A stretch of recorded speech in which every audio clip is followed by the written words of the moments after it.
बच्चों, आज हम लोग 11th क्लास के फिजिक्स में एक नया चैप्टर स्टार्ट करेंगे, चैप्टर नंबर 8। और चैप्टर का नाम है गुरुत्वाकर्षण, जिसको इंग्लिश में कहते हैं हम लोग ग्रेविटेशन। और आज ये हम लोग पहला लेक्चर पढ़ेंगे इसका। और आज हम लोग जानेंगे कि न्यूटन गुरुत्वाकर्षण का नियम क्या है और इसकी लिमिटेशंस क्या है, कहाँ पर ये नियम लागू होता है। तो जैसा कि हम सुन रखा है पहले से कि न्यूटन एक पेड़ के नीचे बैठे थे और वहां पर एक सेब गिरा और उन्होंने इस नियम का आविष्कार कर दिया। ऐसा नहीं है, ये एक कहानी है और इसमें कोई भी बात सच्ची नहीं है। ये नियम बनाने के लिए कई सौ वर्ष यानी 200-300 वर्ष बीत गए। अगर आप इसके बारे में पढ़ना चाहते हैं डिटेल में तो आप हिस्ट्री ऑफ ग्रेविटेशन अब गूगल में सर्च करें तो पता चलेगा। इसकी बहुत लंबी कहानी, बहुत सारे वैज्ञानिकों का इस नियम के डेरिवेशन में योगदान है। और ये नियम बताता है कि ब्रह्मांड में जितने भी कण हैं या जितने भी पिंड हैं, सब एक दूसरे को अपनी ओर आकर्षित करते हैं। बात समझ में आ रही है? मतलब जितने भी पिंड हैं वो चाहे छोटे हों चाहे बड़े हों, सब एक दूसरे की ओर अट्रैक्शन फोर्स लगाते हैं। और उस अट्रैक्शन फोर्स का यानी उस आकर्षण बल का नाम ही है गुरुत्वाकर्षण बल। यानी अगर गुरुत्वाकर्षण बल के बारे में कहा जाए किसे कहते हैं, तो आप ये बताएंगे कि इन्हीं दो पिंडों को विस्तार करने वाले आकर्षण बल को गुरुत्वाकर्षण बल कहते हैं। तो ये तो आकर्षण बल कार्य करेगा, उसको गुरुत्वाकर्षण कह देंगे, लेकिन उसका मान कितना होगा? एक पिंड का द्रव्यमान m1 है, दूसरे का m2 है। यानी 1 किलोग्राम का एक पिंड है, 2 किलोग्राम का पिंड है, और दोनों एक दूसरे से 2 मीटर दूरी पर रखे तो बताओ कितने बल से आकर्षित करेंगे। यानी जो बल जो लग रहा है दो पिंडों के बीच कितना होगा, उसका मान कितना होगा, उसके लिए हमारा ये नियम जो कहता है न्यूटन गुरुत्वाकर्षण का नियम, ये बताता है कि अगर दो पिंड एक का द्रव्यमान m1 है और दूसरे का द्रव्यमान है m2, ये एक दूसरे से अगर r दूरी पर रखे हैं तो इनके बीच अट्रैक्शन फोर्स लगता है। इस पिंड को ये वाला बल आकर्षित करता है और इस पिंड को ये वाला पिंड आकर्षित करता है। यानी दोनों एक दूसरे पर आकर्षण बल लगाते हैं और दोनों की वैल्यू सेम होती है। जितना बल ये वाला पिंड इस पर लगाएगा अपने को घसीटने में, उतना ही बल ये वाला जो पिंड है वो इस पर लगाएगा। यानी दोनों बल हमेशा बराबर होते हैं। और उसका मान कितना होता है वो कैलकुलेशन से पता चला कि ये जो बल का मान है वो दोनों पिंडों के द्रव्यमानों के गुणनफल के अनुक्रमानुपाती, यानी m1 × m2 के अनुक्रमानुपाती और बटे उनके बीच की दूरी के वर्ग के व्युत्क्रमानुपाती होता है।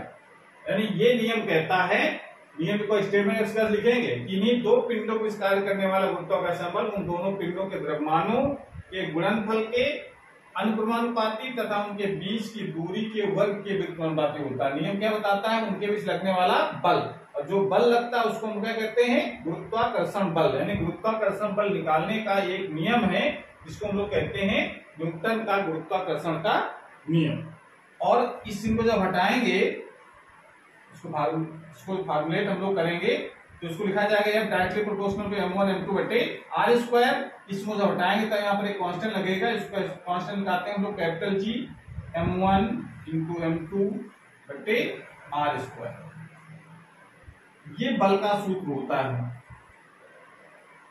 जहां ये जो कांस्टेंट लगाया गया है, जहां G एक समानुपाती लिख सकते हैं या अनुक्रमानुपाती में लिखा जा सकता है, समानुपाती नियतांक, जिसे सर्वात्रिक गुरुत्वाकर्षण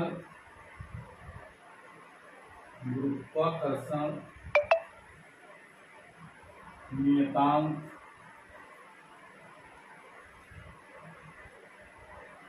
सर्वात्रिक गुरुत्वाकर्षण नियतांक कहते हैं।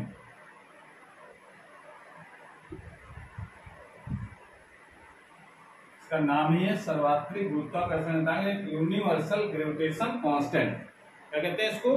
यूनिवर्सल ग्रेविटेशन कांस्टेंट, सर्वात्रिक गुरुत्वाकर्षण नियतांक इसका नाम है। और इसकी वैल्यू भी फिक्स होती है, वो हर जगह हर स्थान पर सब ग्रहों पर वैल्यू फिक्स है। उसकी वैल्यू होती है जी की वैल्यू जो होती है उसका मान आपको याद रखना है 6.67 इंटू 10⁻⁻11 न्यूटन मीटर स्क्वायर प्रति किलोग्राम स्क्वायर। यूनिट आप इसी फॉर्मूले से लिख सकते हैं। जी इक्वल टू लिखा जाएगा तो एफ न्यूटन हो गया, आर स्क्वायर मीटर स्क्वायर हो गया, न्यूटन मीटर स्क्वायर प्रति किलोग्राम स्क्वायर।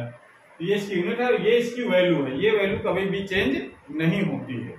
स्थान बदलने से, टेम्परेचर बदलने से, दाब बदलने से, समय बदलने से, ये किसी भी चीज पर निर्भर नहीं करता है। ना द्रव्यमानों की प्रकृति बदलने से, ना बीज के माध्यम बदलने से, मतलब कहीं पर ये वैल्यू चेंज नहीं होती। सब जगह सब स्थानों पर वैल्यू इतनी होती है, इसलिए इसको कहते हैं सर्वात्रिक, यानी सब जगह बराबर। यूनिवर्सल कांस्टेंट इसलिए कहा जाता है, पूरे यूनिवर्स में इसकी वैल्यू इतनी होती है, इसलिए इसको यूनिवर्सल कांस्टेंट कहते हैं। अब ये जो बल का जो मान है उसके बारे में थोड़ी ज्यादा बात हो जाए, इसको पहले नोट कर लीजिए।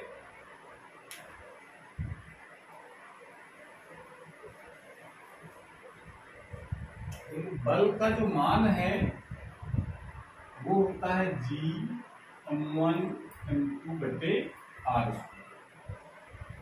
ये तो न्यूटन के गुरुत्वाकर्षण का नियम का एक मैथमेटिकल फॉर्म है, इसको आपको याद भी रखना है। और इससे देखो कुछ चीजें आपको डिस्कस करनी है। एक तो ये नियम लागू कब होता है, तो ये नियम यानी ये नियम मतलब गुरुत्वाकर्षण का जो नियम होता है, ये नियम बिंदु द्रव्यमानों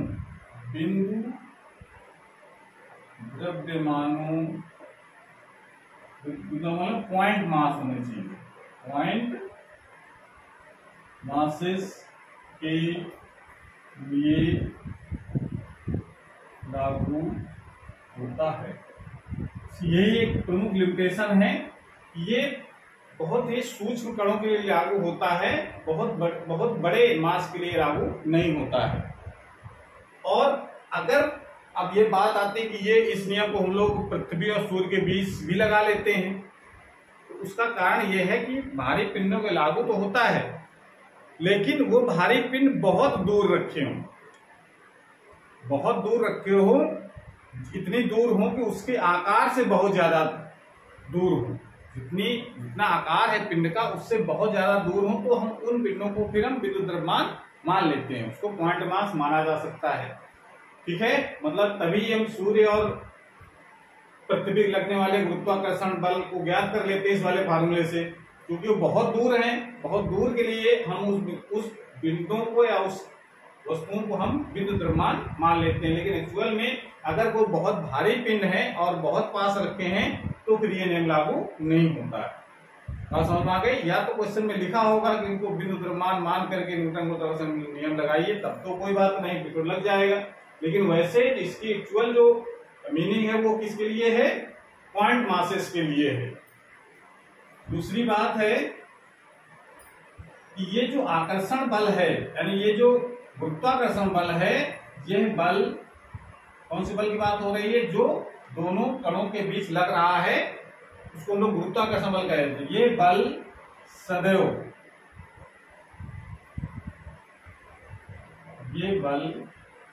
सदैव आकर्षण बल होता है।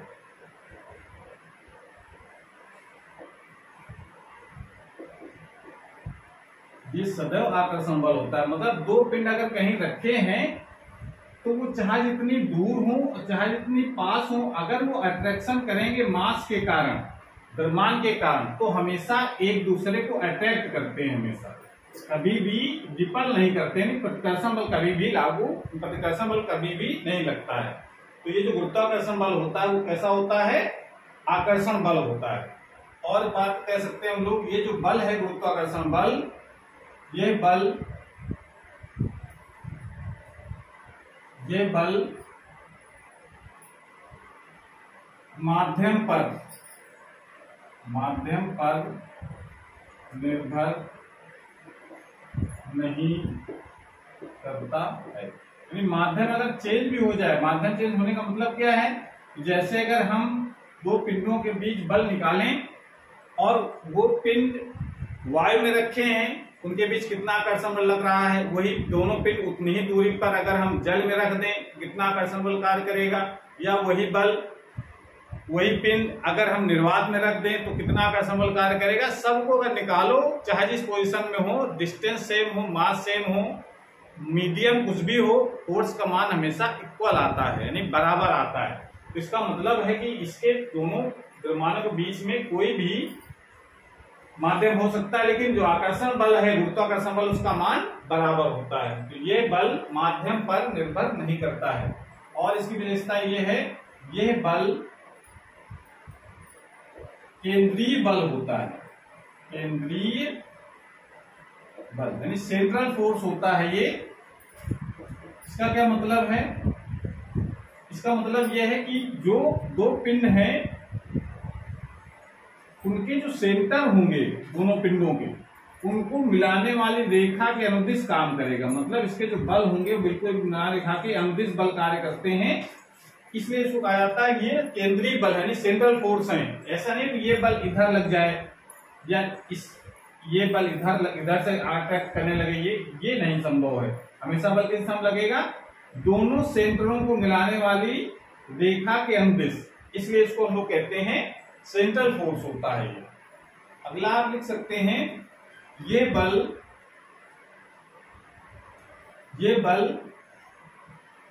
एक संरक्षी बल होता है, संरक्षी बल होता है।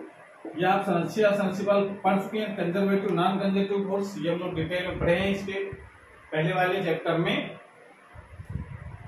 ठीक है। तो संरक्षी बल होता है मतलब क्या है, ये जो गुरुत्वाकर्षण बल होता है, संरक्षी बल होने का मतलब होता है कि इस बल द्वारा किया गया कार्य वस्तु के मार्ग पर निर्भर नहीं करता है। मान लो दो वस्तुओं को, एक वस्तु को यहां से यहां तक ले जाया गया, तो अगर हम गुरुत्वाकर्षण बल से ले जाएंगे ए से बी तक, तो हम चाहे इस मार्ग से ले जाएं, चाहे इस मार्ग से ले जाएं, चाहे सीधे ले जाएं, उसमें जो किया गया जो कार्य होगा वो सेम होता है। अगर गुरुत्वाकर्षण बल से इसको यहां पहुंचा रहे हैं तो, यानी गुरुत्वाकर्षण बल द्वारा किया गया कार्य वस्तु की प्रथम और अंतिम पोजीशन पर निर्भर करता है, इस मार्ग पर निर्भर नहीं करता है कि वस्तु को कहां से कहां तक, कहां से ले जाया गया है, कहां तक ले जाया गया है, बस इससे मतलब है। कहां से ले जाया गया इससे कोई मतलब नहीं, चाहे जहां घुमा करके यहां तक पहुंचा दो, किया गया कार्य सेम होगा। तो ये संरक्षी बल भी होता है। और इसकी और क्या खास बात हो सकती है कि ये जो बल होता है, यह बल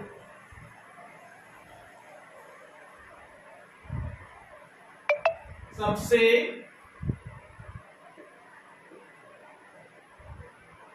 दुर्बल बल है, सबसे दुर्बल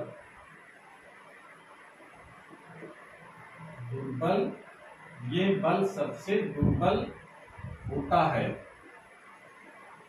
सबसे दुर्बल से मतलब क्या है, सबसे कमजोर। प्रकृति में मूल चार बल होते हैं, ये हम लोग फर्स्ट लेसन में पढ़ा है।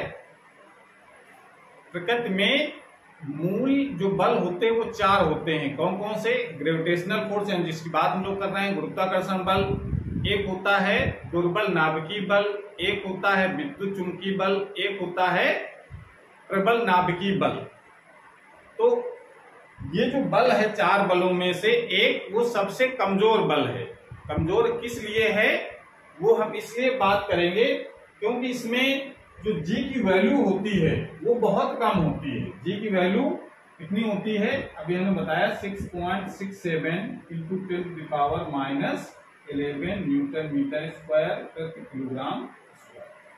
जी की वैल्यू बहुत कम होने के कारण ये जो अट्रैक्शन फोर्स होता है ये बहुत कम होता है। आप समझ रहे हैं कि नहीं? जैसे अगर हम ये कहते हैं कि हमने कहा कि दो पिंड एक दूसरे को हमेशा आकर्षित करते हैं, ऐसा न्यूटन ने बताया।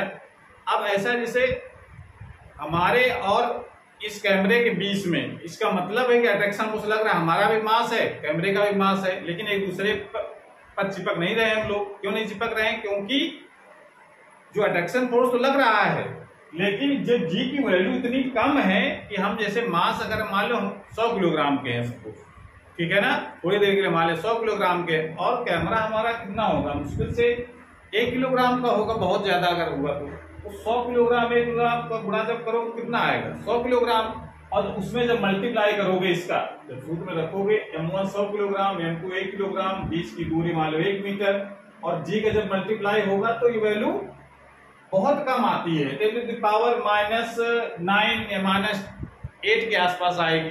तो इतनी कम है कि वो अट्रैक्शन फोर्स का अनुभव नहीं हो पाता है। लेकिन अगर इस अट्रैक्शन फोर्स का अनुभव होता है तब जब मास बहुत ज्यादा बड़े हो, जैसे पृथ्वी का द्रव्यमान है 10⁻24 के आसपास होता है, तो जब 10⁻24 को मल्टीप्लाई जब करोगे इसमें, तो फिर ये फोर्स का जो मान है वो कुछ समझ में आता है, कुछ ज्यादा है, तब उसका आभास होता है।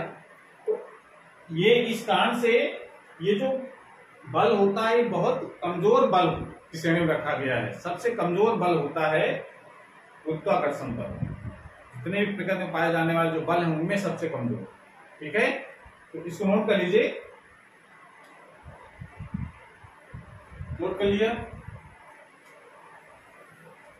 अब ये तो बात थी जो गुरुत्वाकर्षण बल था उसकी विशेषताएं हम लोगों ने लिख ली। अब जरा हम लोग थोड़ी बात कर लेते हैं जो सर्वात्रिक गुरुत्वाकर्षण नियतांक है उसकी। सर्वात्रिक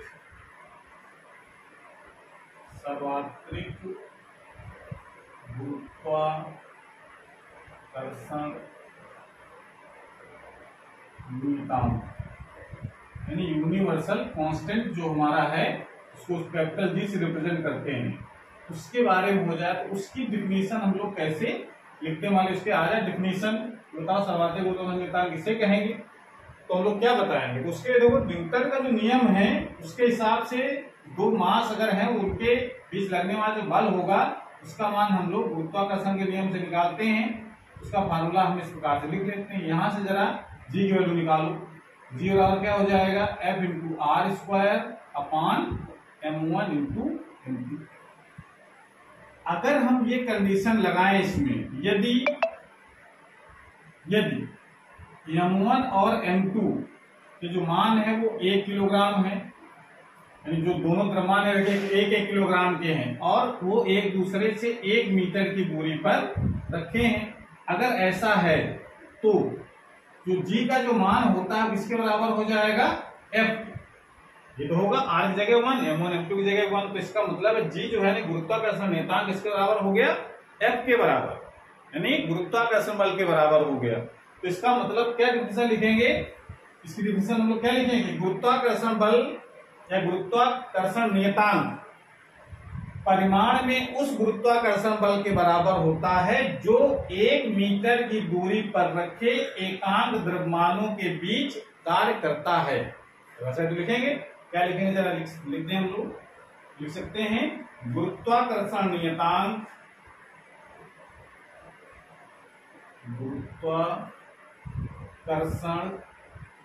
नियतांक सर्वात्रिक शब्द और हम लोग लगा सकते हैं, सर्वात्रिक गुरुत्वाकर्षण नियतांक परिमाण में उस गुरुत्वाकर्षण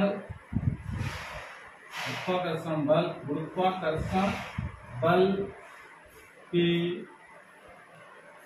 बराबर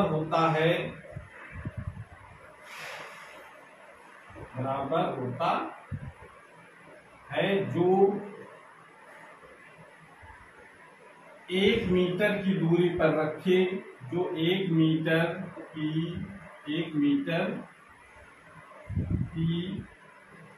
दूरी पर रखे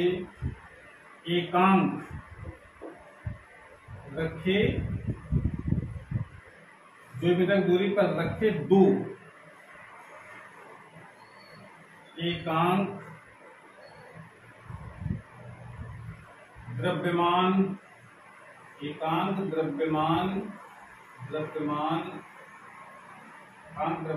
वाले पिंडों के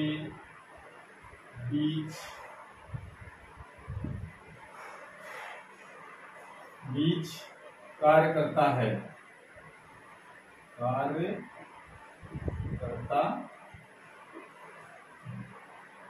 ये लिखने से आप लिख सकते हैं सर्वाधिक गुरुत्वाकर्षण नियतांक परिमाण में उस गुरुत्वाकर्षण के बराबर होता है जो 1 मीटर की दूरी पर रखे दो एकांक द्रव्यमान वाले पिंडों के बीच कार्य करता है। मतलब कि अगर दो पिंड 1-1 किलोग्राम के 1 मीटर की दूरी पर रखे हों तो उनके बीच लगने वाला जो गुरुत्वाकर्षण बल है वही सार्वत्रिक गुरुत्वाकर्षण नियतांक होता है। क्या हमने कहा? 1 मीटर की दूरी पर रखे दो एकांक द्रव्यमानों के पिंडों के बीच कार्य करने वाले गुरुत्वाकर्षण बल को सार्वत्रिक गुरुत्वाकर्षण नियतांक कहते हैं। उसका मतलब यह है जो हमने डिफिनेशन लिखी है। अब जरा ये जो बल तो हमने कहा कि जो 1 किलोग्राम के पिन हो और उनके बीच की दूरी 1 मीटर हो तो उनके बीच लगने वाला जो बल जितना होगा वही गुरुत्वाकर्षण बल कहलाएगा, गुरुत्वाकर्षण नियतांक कहलाएगा। तो मान कितना होगा इस कैलकुलेशन से निकाला गया है, ठीक है ना। इसका मतलब है जी की जो वैल्यू होती है, जी का जो मान होता है, जी का मान, जी का पहले मात्रक लिख लेते हैं। जी का मात्रक क्या होगा जरा सूत्र से निकाल सकते हैं आप। G equal to F R square मान एम1 पे लिखा है, लिख सकते हैं न्यूटन मीटर स्क्वायर प्रति किलोग्राम स्क्वायर। ये तो इसका जी का मात्रक हो गया। जी का मान कितना होता है ये भी आप याद रखिए इसको। जी का मान होता है 6.67 इंटू 10⁻⁻11 न्यूटन मीटर स्क्वायर प्रति किलोग्राम स्क्वायर। ये जी के बारे में इतनी जानकारी। अभी और जानकारी करना है, इसको नोट कर लीजिए पहले।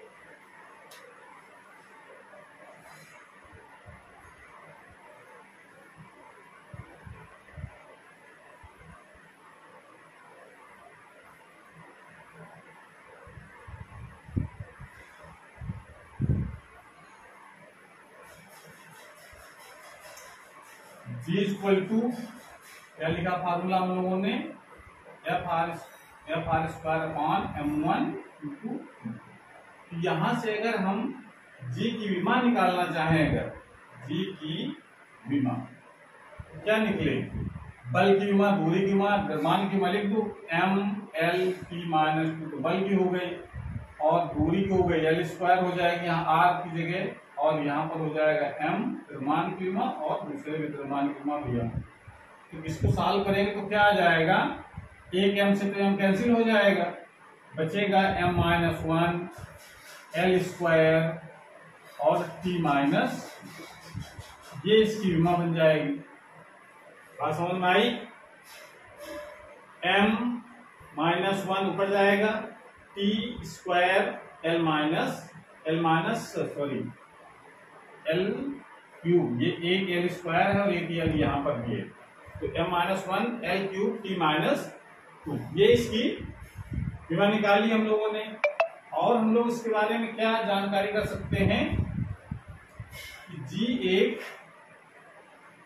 अदिश राशि है। इसको किस में रखा गया है, अदिश राशि के श्रेणी में रखा गया है। जी एक अदिश राशि है। दूसरी बात, जी का मान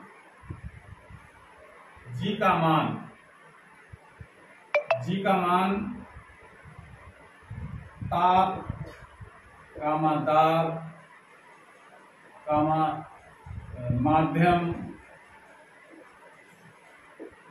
समय, स्थान पर निर्भर नहीं करता है। निर्भर नहीं करता। मतलब इसका मान कह सकते हैं कि हर स्थान पर, चाहे जो ग्रह हो, चाहे जो उपग्रह हो, चाहे जो स्थान हो, चाहे जो समय हो, चाहे जो माध्यम हो बीच में, सब कुछ के लिए जी का मान जो है वो फिक्स रहता है। इसके नहीं, दो माध्यम, दो पिंड रखे उनके बीच माध्यम अगर बदल गया तो जी का मान बदल जाएगा, ऐसा नहीं। जी का मान हमेशा कितना होता है ये हम लोग लिख चुके हैं। जी का मान कितना होता है 6.67 × 10⁻11 न्यूटन मीटर स्क्वायर प्रति किलोग्राम स्क्वायर। ये वैल्यू फिक्स है, इसीलिए इसको लोग कहते हैं सार्वत्रिक गुरुत्वाकर्षण नियतांक कहा जाता है। समझ में आ रहा है? ये चीजें आपको याद रखनी है जी की वैल्यू के बारे में, तो इतना नोट कर लीजिए। पहले नोट कर लिया? तो आज की क्लास में हम लोग इतना ही रखते हैं, और अगली क्लास में हम लोग पढ़ेंगे केपलर्स ने ग्रहों की गति के संबंध में क्या नियम दिए हैं। बहुत इंपॉर्टेंट नियम है, उसको हम लोग अगली क्लास में पढ़ेंगे। आज क्लास हमारी बस समाप्त होती है। अगर वीडियो अच्छा लगा हो तो उसको लाइक जरूर करें और चैनल को सब्सक्राइब भी करें, जिससे नई वीडियो अपलोड हो उसकी नोटिफिकेशन आपके पास सबसे पहले पहुंच जाए। पढ़ाई करते रहिए। Thank you.